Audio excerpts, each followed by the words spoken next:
Leslie and I went to Disneyland for casual fun. We rode Space Mountain 3 times in a row, ate our weight in churros, and laughed until our faces hurt. It was the first time I'd seen Leslie laugh so much for so long.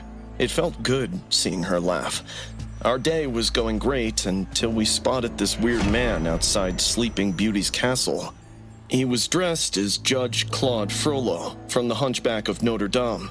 The costume was perfect, down to the layered robe, the heavy hat, and even the little details embroidered on his sleeves. But what struck me most wasn't the costume, it was his creepy expressions. He continuously licked his lips. His eyes looked hollow and sunken, like he hadn't slept in weeks. And every few seconds he smiled at random girls for no reason. Leslie and I were walking past him when he spoke to her. "You should be careful. Beauty is a dangerous gift, especially when wicked men desire it." I laughed. Man, that's creepy as hell, but I have to say, solid impression. Leslie laughed too, nervously, but the guy didn't blink, just watched her for a beat too long before turning and disappearing into the crowd. I didn't think much of it then, just another hardcore Disney cosplayer. But with time passing, we kept seeing him. At first, I thought it was just coincidence. He was standing near the entrance to the Haunted Mansion when we got in line, then again at Pirates of the Caribbean a few rows back. I pointed him out jokingly. "Your biggest fan's still following us?" Leslie didn't laugh this time. She just looked over her shoulder and said, "What a creep." And she was right. He wasn't looking around or checking his phone or doing anything normal. He was watching her. Even when we changed areas of the park, he somehow reappeared, always a few paces away.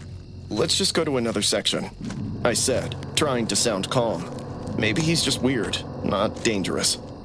After the Splash Mountain ride, Leslie wanted to change. Her shirt was soaked. She went into the women's restroom by the gift shop, while I waited outside scrolling through my phone, almost forgetting about the guy dressed as Judge Frollo. Suddenly, I heard Leslie scream from the washroom. It echoed, sharp enough to make people nearby look up. Seconds later, Leslie burst out of the restroom, pale, shaking, still in her soaked clothes. He was inside, watching me, smiling. She screamed. I dropped my phone. What? I saw his face in the mirror, right behind me. He said something, but I couldn't. He was smiling. I went right in and found the guy standing in the girls' washroom with that same sick smile plastered on his face. I tackled him to the ground, punching and shouting obscenities at him. Blood splattered across his chin, but he didn't fight back. He just laughed, lying there getting the beating.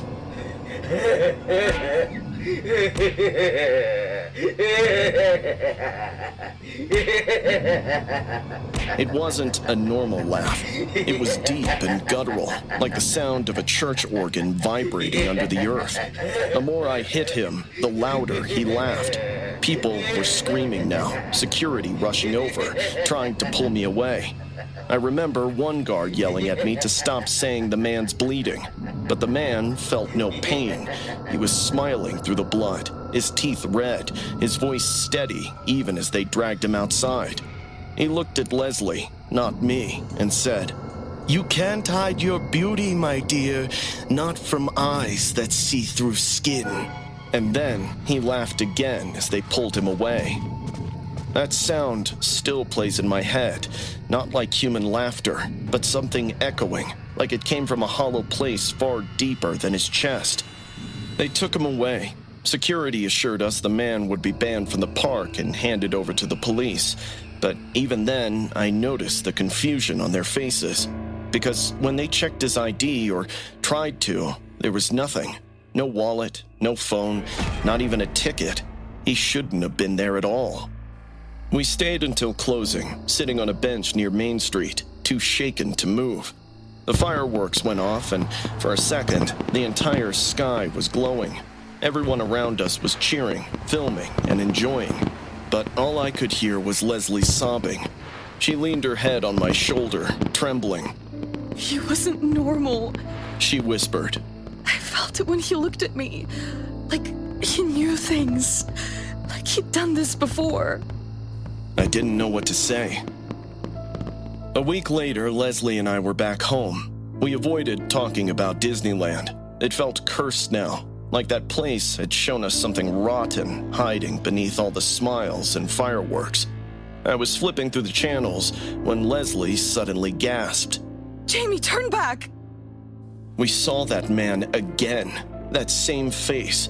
The man dressed as Judge Frollo, only this time without the costume. His mugshot filled the TV screen. Pale, tired, but unmistakably him. The news anchor's voice was calm but cold. Authorities have identified the man arrested at Disneyland last week as Richard Hale, 43, a repeat offender known for stalking women in public spaces, such as amusement parks, restaurants, and shopping malls. Police say Hale often posed as characters or staff to blend into crowds before following victims into secluded areas. Leslie covered her mouth, whispering, "Oh my God." The report went on. Detectives had searched his apartment and found hundreds of printed photographs. Women at Disneyland, shopping centers, and cafes, all taken without their knowledge. Each photo had disturbing captions written beneath in red ink. Hale reportedly told investigators he admired Judge Claude Frollo, claiming he was misunderstood. In his own words, why should there only be fans of Disney princesses? Why not Disney villains? The room went silent. Leslie started crying softly, and all I could do was hold her hand, staring at the TV. The reporter moved on to another story, but I couldn't stop replaying that sick laughter in my head, that guttural, inhuman sound. He wasn't a ghost. He wasn't a demon. He was something worse. He was real. I never thought I'd be the kind of person to visit Disneyland alone. My little sister Emily always wanted to go there, but that day never came. A drunk driver took her life last December. She was only 9. I still remember the phone call, the sirens, the sterile smell of the hospital room. I didn't cry at first. I just stopped feeling altogether. But when I found her old bucket list written on the back of her school notebook, I saw "Go to Disneyland" scribbled right at the top, so I decided I'd go for her. It was a sunny afternoon when I arrived, and everything looked exactly like how she'd imagined it. Music playing, kids laughing, balloons bobbing against the sky. I wandered aimlessly. Every smile I saw reminded me of what I'd lost.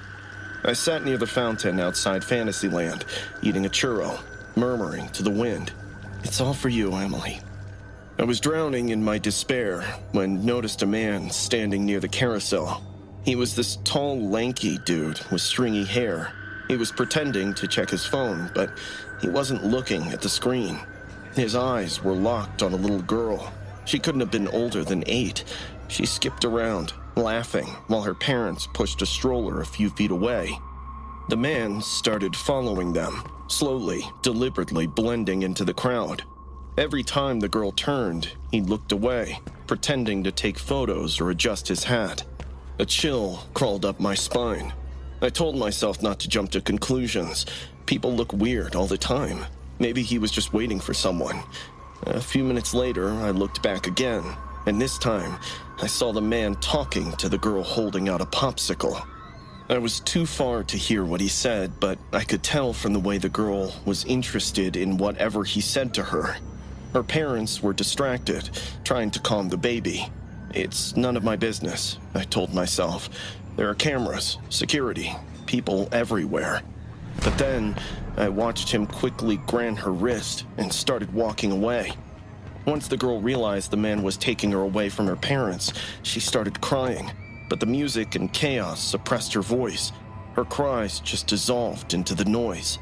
He started dragging her toward the side path behind the Dumbo ride. I was sure now that the man had bad intentions. Before disappearing behind the ride, I saw the little girl's face, her eyes wide, tears streaming, her small hand reaching out as she shouted for help. And in that split second, I saw Emily. The same desperate eyes she must have had the time of the accident, calling for someone who never came in time. Something inside me snapped. I got up and ran, faster than I ever had in my life.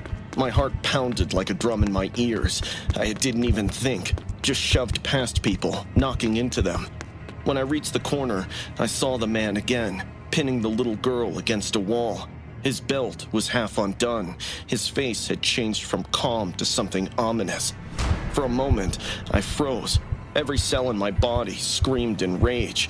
Then the girl whimpered, "Please don't hurt me." And all I saw was Emily again, sitting on her bed, asking me to promise she'd be safe when she grew up. I couldn't stand still anymore. I lunged on the freak. The man turned, surprised, just as I slammed into him. We both hit the ground hard. I don't remember what I said, just the sound of fists, the taste of blood in my mouth.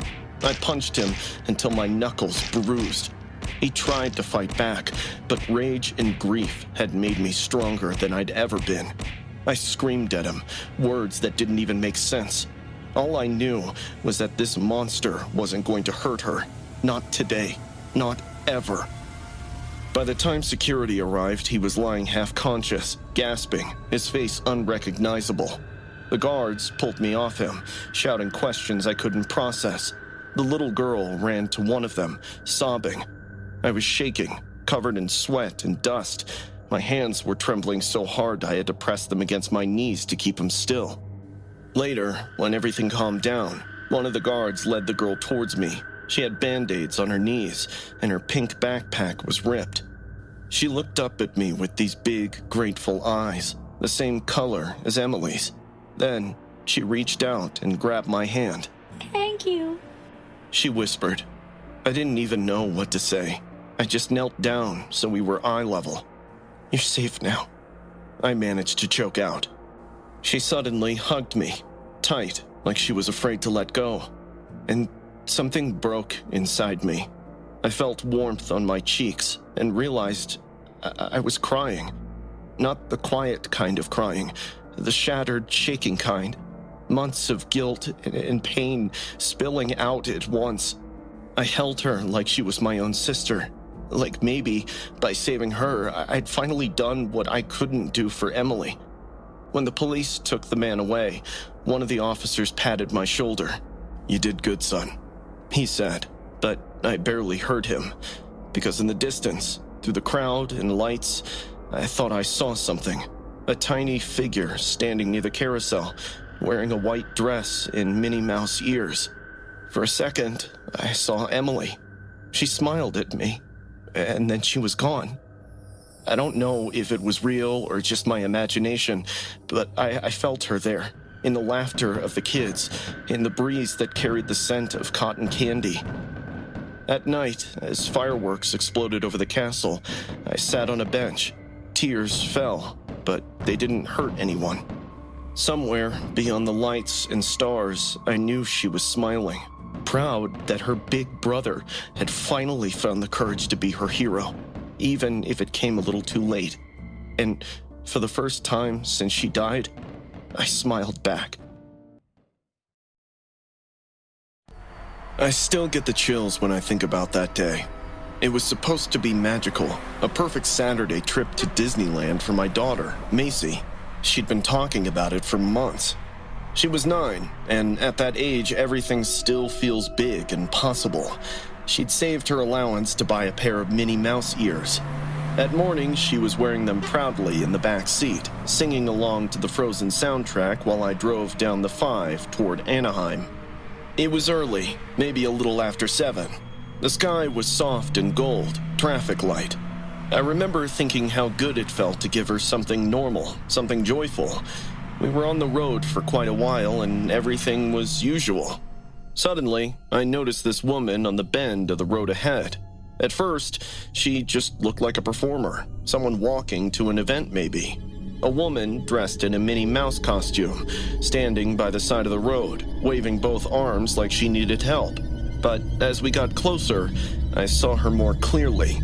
Her costume was filthy and torn. She didn't wear a mask, instead wore this Minnie ears and had weird makeup on her face. Her smile was way too big than her face. I slowed a little. Macy pointed through the glass.